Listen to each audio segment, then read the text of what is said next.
Hey guys, it's Scott here from Horse Racing Daily, and this morning I'm going to give you my long shot pick for the Preakness, and it's going to be a horse named Signalman. And as a 2-year-old, he didn't have too bad of a year. Finished second in his first race. Came back, broke his maiden at Saratoga in September. Got second in the Breeders' Futurity to Nick's Go. Came back, ran the Breeders' Cup Juvenile. Finished third to game winner in Nick's Go. Ran in the Kentucky Jockey Club. 3 weeks later, won that race. He took some time off, didn't come back till March. I thought about showing videos for Signalman, but I kind of decided against it, just because in the Fountain of Youth that was nothing more than a prep racers. You're not going to get nothing out of that. The horse wasn't trying to win. It was just just to practice the bluegrass. It was his first time in this 3-year-old year actually trying to win a race, and he was really close to that fast pace in the bluegrass. See, at the first call he was only in length and 3/4. At the second call he was only in length and 3/4, and he's been usually closing from further back, so he just kind of flattened out. But Vacoma's not a bad horse, and he only got nosed out by Win, who yes, Win did get studied back at the 8th pole. So you got to factor in, was that him getting steadied and maybe Signalman being really close to the fast pace. Does it kind of even out? I don't know, but I do expect a forward move from Signalman. Kenny McPeak's a decent trainer. This will be his 3rd start of the year. He ran a 97 Bristnet speed figure last time. He only needs to improve by 3 points, just to have the top figure, in the race. So he doesn't have to have that much improvement. I expect him to be a little bit further back in the Preakness than before. And, if you go into the Preakness past, historical charts, we'll go into, 2013. And you see Oxbow won the Preakness at, 15-1. It's My Lucky Day got, second at 8-1. And what I'm going to show is that, there's always been a long shot horse that's kind of filled in first or second somewheres, or, in this case, both. See, in 2014, California Chrome won, but, second was Right On Curlin at, 10-1. 2015, American Pharaoh won, Triple Crown winner. And still Televerb, trained by Dallas Stewart, who's been known to send some long shot horses, in the money, got second at 28-1. And we'll go to 2016. See, Cherry One hit the board at 17-1, trained by Dale Romans. Just barely edged out Nyquist to, get second. After I want to say it was Uncle Lino that was pressed him with that very fast pace. An Exaggerator caught, the wet track, just him doing his thing. But you see another long shot in 2017. Cloud Computing, odds of 13-1, edged out Classic Empire, who, Classic Empire kind of done all the dirty work. He put Always Dreaming away, and it looked like he was going to win about the 8th pole. And then Cloud Computing, just kind of took advantage and kept, wearing him down. And then 2018, you had Justify. A lot of people thought Justify and Good Magic was about as much of a 1-2, exact as you could get. But that year I actually had Bravazzo and Tenfold. I split up my exactas with Justify on top, and I was really praying that Tenfold was going to be there, because that 26-1 was going to pay.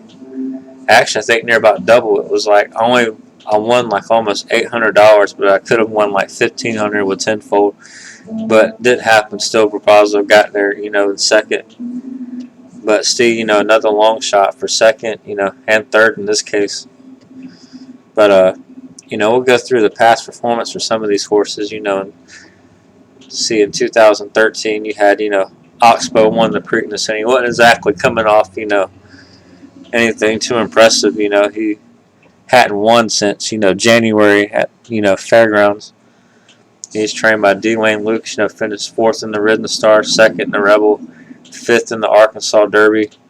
6th in the Kentucky Derby. But, you know, Dwayne Lukes is really good about getting his horses to fire back from the Kentucky Derby to the Preakness. You should, you know, always respect that. And then we'll go to the 2nd place finisher. You know, that year it's my lucky day. Trained by Edward Plesa Jr. You don't see him on the Triple Crown Trail hardly, you know, ever. But you know, he won the Holy Bull. Then he, you know, finished 2nd in the Florida Derby to Orb. Actually was at first by a length at, you know, that call of the race. That's been so long ago. I, you know, hadn't went back and watched. I don't know if he made an early, you know, move or not. But you see, he did, you know, had to have made a winning move at some point. Then didn't do good in the Kentucky Derby for whatever reason. But, you know, he came back from the Preakness. But he went coming off a winning streak is my point. 2014, you had Ride on Curlin, you know, won an allowance race in January, then didn't win, you know, finished 3rd in the Southwest, 3rd in the Rebel, 2nd in the Arkansas Derby, 7th in the Kentucky Derby. So he wasn't coming on any type of a winning streak either. And you see, you know, he got 2nd in, you know, 2015. You had Televerve, who, you know, had just broke his maiden going a mile and 3/16 at Keeneland. And that was his only win to his credit, was the, you know, just that maiden special weight win. It took him, you know, 6 tries to do it. But you can see he caught a really slow pace, -16 at the first call, -12 at the second call. So, hey, you know, if Dower Stewart, you know, sends a horse in the stakes race, you know, you should always pay attention, especially as a long shot, because he has got his fair share of long shot winners. And then we'll go to 2016. Cherry Wine finished, you know, won an allowance optional claimer race, you know, in January at Gulfstream. Finished 4th in the Rebel, 3rd in the Bluegrass. So you see, he wasn't exactly coming off any type of a hot streak in the Preakness either.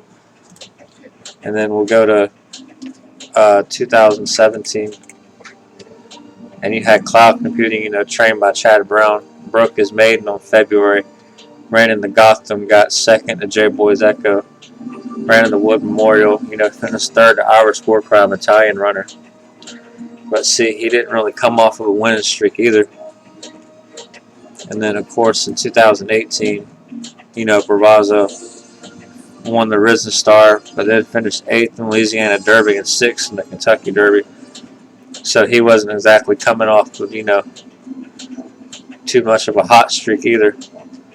So Signalman, in my opinion, kind of fits the profile. You know, he's going to go off, you know, more than 10-1, if not 20-1, based on, you know, his recent body of work.